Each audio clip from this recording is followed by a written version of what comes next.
Fajar untuk memimpin doa. Sebelum memulai pelajaran hari ini, alangkah baiknya kita berdoa menurut agama dan kepercayaan masing-masing. Berdoa dimulai.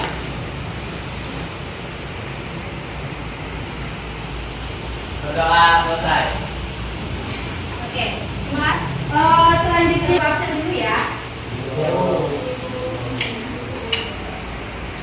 Adila,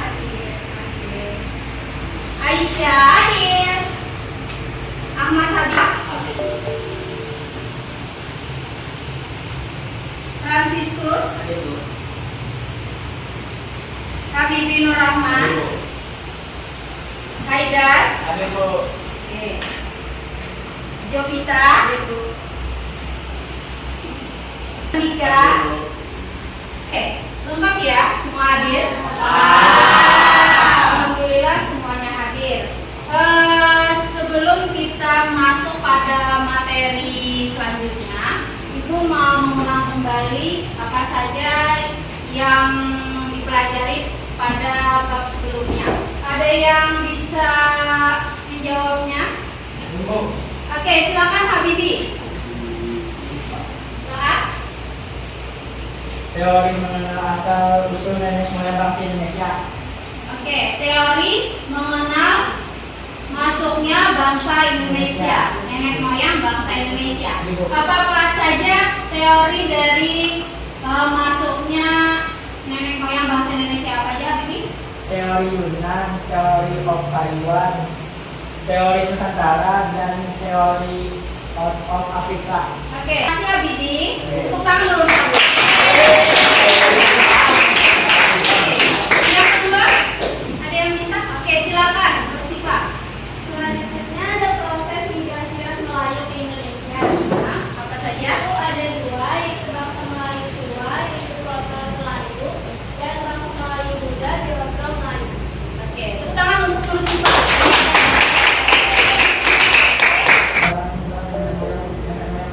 Ras nenek moyang bangsa Indonesia apa saja?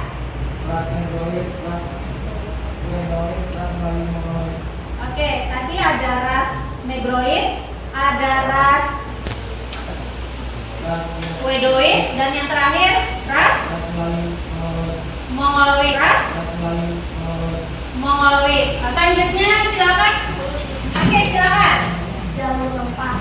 Jalur rempah. Oke, jalur rempah. Sekarang pertanyaan Ibu, apa saja jenis-jenis dari rempah-rempahnya? Ada cengkeh, pala, lada, jahe, kayu manis. Oke, ada lada, cengkeh, kayu manis, jahe, pala, kunyit. Oke. Dari semua rempah-rempah itu ada manfaatnya nggak? Ada. Apa saja manfaatnya? Jadi ada untuk penguat tubuh, menambah cita rasa makanan, Ya. pengawet makanan, serta untuk obat-obatan. Untuk obat-obatan. Oke. Akan untuk asitin. Sebelum kita memulai pembelajaran, Ibu akan membagikan instrumen asesmen non kognitif dulu ya. Silakan kalian jawab nanti. Silakan. Jawabannya di belakang bisa.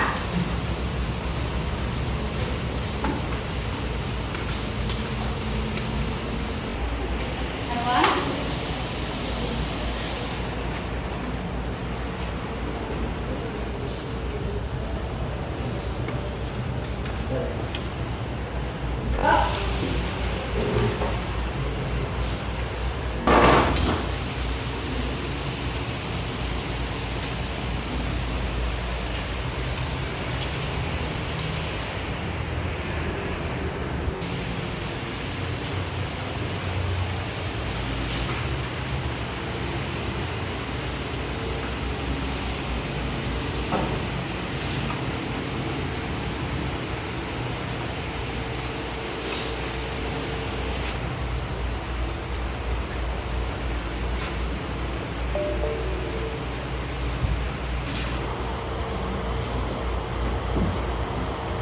Kita lanjutkan ke materi berikutnya, yaitu tentang teori masuknya agama Hindu-Buddha ke Indonesia. Nah, sebelum itu silakan kalian lihat dulu tujuan pembelajaran dari bab ini. Yang pertama itu adalah peserta didik mampu menjelaskan teori-teori masuknya kepercayaan Hindu-Buddha di Indonesia.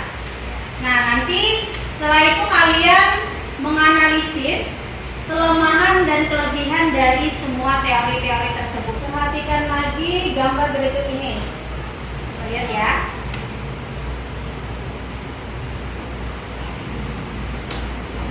Nah, ini gambar apa? Dewa. Oke, Dewa Siwa. Kalau kita membahas tentang agama Hindu, biasanya ada di negara mana? India. Oke, nah ini gambar patung apa? Patung Buddha. Buddha. Oke. Nah, jadi di sini kita membahas tentang dua agama ya, masuknya agama Hindu-Buddha di Indonesia. Kalimantan Selatan ada yang menganut Hindu dan Buddha? Candi apa? Candi A? Candi Agung. Candi Agung, ingatkan. Sedikit memberikan gambaran tentang masuknya agama Hindu-Buddha ke Indonesia. Yang pertama itu adalah masuknya Hindu dulu. Masuknya Hindu itu terjadi pada abad keempat. Nah, terus agama Buddha itu masuk ke Indonesia pada abad kelima. Baru setelah itu agama Islam yang masuk pada abad ke-7. Aku akan menampilkan video tentang teori-teori apa saja proses masuknya Hindu-Buddha ke Indonesia.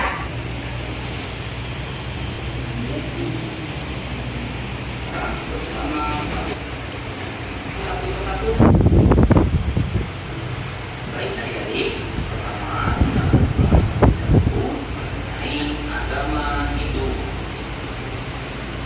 Agama Hindu diperkirakan muncul di melalui dalam kebudayaan bangsa Arya dan bangsa Persia yang menghasilkan ilmu Hindu.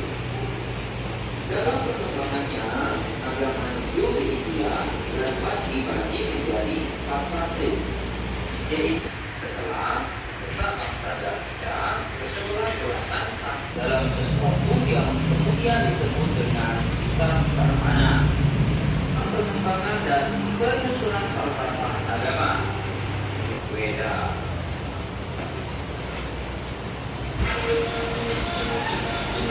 Nah, jadi di sini tadi ada dijelaskan bahwa masuknya teori Hindu-Buddha itu ada 4 kasta ya. Dan yang terakhir ini adalah arus balik ilmu nanti dibawa lagi ke Indonesia. Jadi itu adalah arus balik. Sesuai dari tujuan pembelajaran kita, yaitu kita membahas tentang teori-teori masuknya Hindu-Buddha ke Indonesia. Nah, terus kalian nanti menganalisis apa saja kelemahan dan kelebihan dari semua teori tersebut. Kita menggunakan metode atau model pembelajaran PBL, yaitu dengan pemecahan masalah.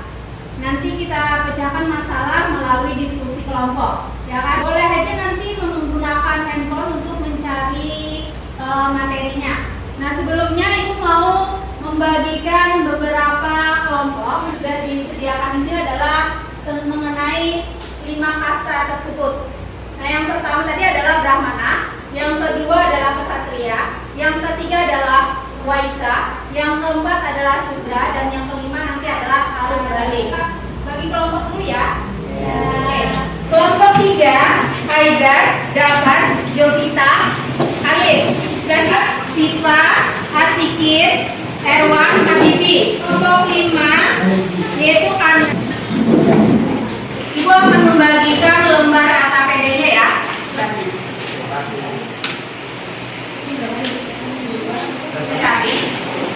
Nah, di sini untuk kelompok 1 itu nanti menjelaskan tentang teori Brahmana, ya kan?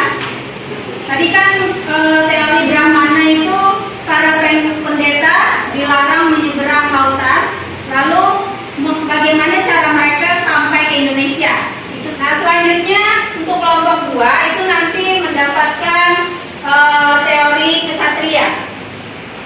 Kelompok ketiga nanti dapat teori Waisa. Teori Waisa ini nanti dibawa oleh para pedagang. Terus mereka ini sebenarnya tidak menguasai yang namanya bahasa Sanskerta dan huruf Palawak. Sebenarnya yang bisa memahami ini adalah kaum Brahmana. Tapi itu nanti yang akan kalian cari, yang kalian kecekar. Keempat, nanti mendapatkan teori Sudra ya. Oke. Teori Sudra itu nanti dijelaskan kehidupan golongan sudranya. Itu kan rakyat jelas. Selanjutnya kelompok 5 itu nanti membahas tentang teori arus balik, ya kan? Nah, di mana nanti dijelaskan teori ini menyebarkan agama Hindu Buddha oleh orang Indonesia asli yang tadi mengikuti pendidikan pergi ke negara lain yang menganut Hindu Buddha. Silakan waktunya kalian untuk mengerjakannya. Cari apa? Oke, terus kelemahan dan kelebihan apa saja?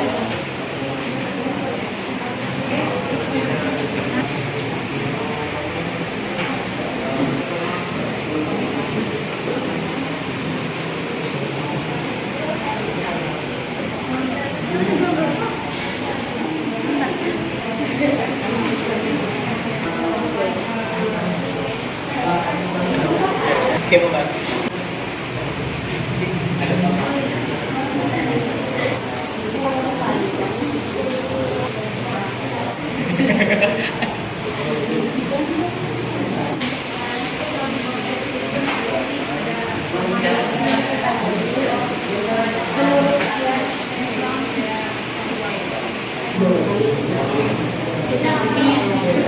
Kita lanjutkan presentasi kelompok ya.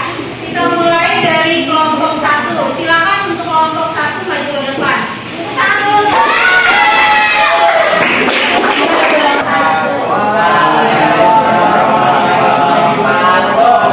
Hari ini kami akan mempresentasikan tentang materi arus Brahmana. Sebelum menyampaikan materi kami, kami akan memperkenalkan anggota kami dari saya, Saya FX Pak Sosio. Saya Muhammad Ramana. Menyatakan bahwa masuknya Hindu Buddha adalah Buddha. Brahmana ini merupakan orang-orang yang cukup dipandang dalam lingkungan masyarakat, terutama dalam kerajaan pada saat itu. Brahmana ini dibawa oleh para pendeta, ya kan? Terus mereka ini tidak diperbolehkan untuk menyeberangi lautan. Kenapa alasannya? Kan yang mau bertanya dari kelompok 5 berdiri. Waalaikumsalam warahmatullahi wabarakatuh. Saya bertanya, bagaimana cara Brahmana menjelaskan karena kaum Brahmana dipanggil oleh kerajaan untuk mengadakan dan menyebarkan ajaran. Oke. Bagaimana? Saya kira puas. Oke, silakan. Silakan. Habibi dari kelompok 4. Silakan Habibi. Ya, perkenalkan saya Willy Rahman dari kelompok 4. Pertanyaan, apa peran utama? Silakan Habibi. Ya, perkenalkan saya Willy Rahman dari kelompok 4. Pertanyaan, apa peran utama kasta Brahmana dalam masyarakat ini? Beda dong. Ya, moderator dari Dalam literatur Hindu. Peran utamanya dalam literatur Hindu apa? Peran utama. literatur dalam agama Hindu ya. Karena peran kaum Brahmana dalam proses penyebaran agama Hindu Buddha di Indonesia. Saja. Dalam keagamaan, kaum Hindu dijadikan sebagai pemimpin upacara keagamaan. Oke, silakan Andra. Saya akan menjawab pertanyaan dapat. Mereka dianggap sebagai para pendeta atau cendekiawan spiritual yang memiliki pengetahuan dalam tentang ajaran agama Hindu dan melaksanakan berbagai upacara keagamaan. Kasta ini memiliki peran yang sangat penting dalam menjaga dan memelihara kehidupan keagamaan di Bali. Sekian dari kami. Wassalamualaikum warahmatullahi wabarakatuh.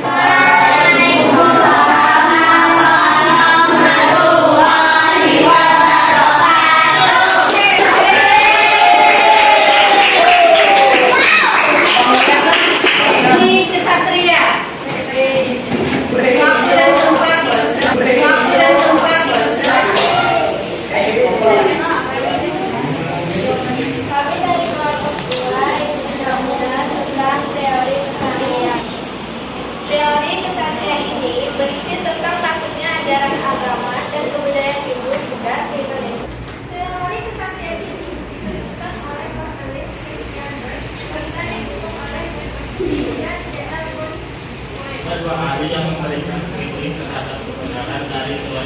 wilayah ini. Kedua tokoh itu Nicholas Flamel. Semangat berpetualang dan penaklukan daerah lain yang hanya memiliki kawasan dulu. Oke, silakan Arila. Assalamualaikum warahmatullahi wabarakatuh. Jadi pertanyaannya, kenapa dinamakan kesatria? Ini ada lagi? Alia dulu. Assalamualaikum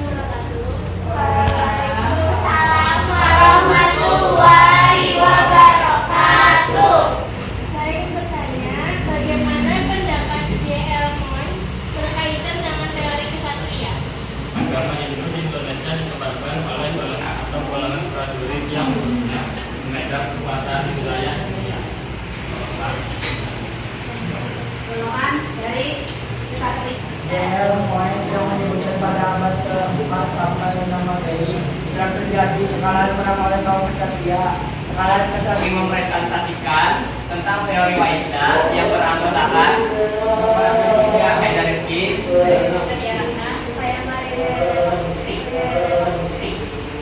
yang dimulai dibacakannya dari saya. Teori Waisya mengatakan bahwa proses masuknya kebudayaan Hindu-Buddha melalui hubungan dagang antara India dan Nusantara. Muson adalah angin yang terjadi karena adanya perbedaan pemanasan antara belahan bumi utara dan belahan bumi selatan. Angin muson berubah arah setiap 6 bulan sekali. Saat tiba di Nusantara, biasanya mereka menetap untuk sementara waktu sekitar 6 bulan. Kemudian teori Waisya adalah kekurangannya yaitu bahasa Sanskerta dan aksara Pallava.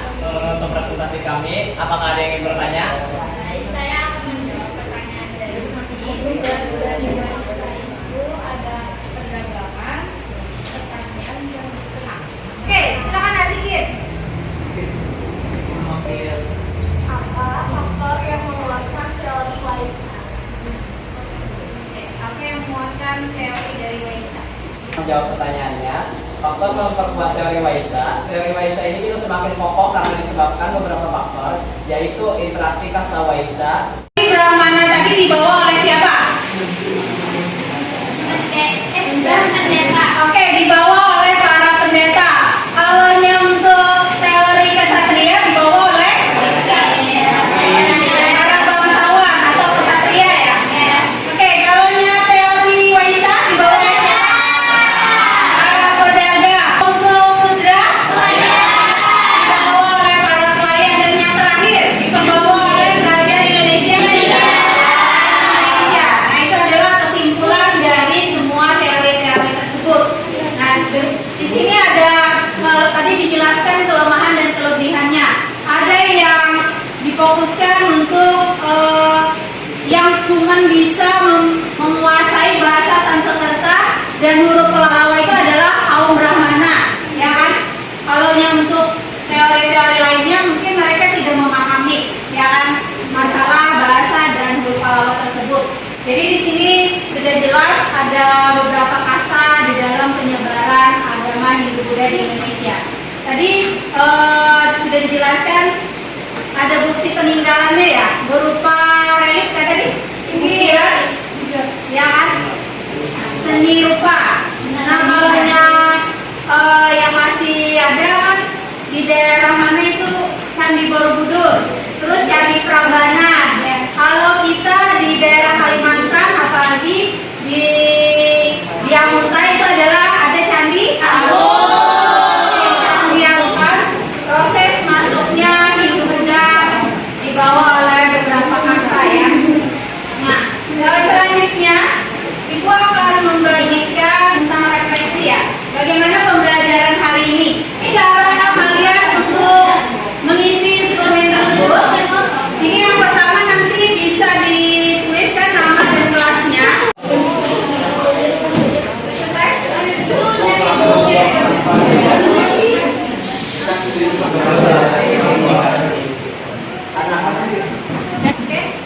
Oke, instrumen ini tadi kan kita sudah menyimpulkan materi pembelajaran kita hari ini. Nah, minggu depan nanti kita akan lanjutkan ke materi berikutnya, yaitu mengenai masuknya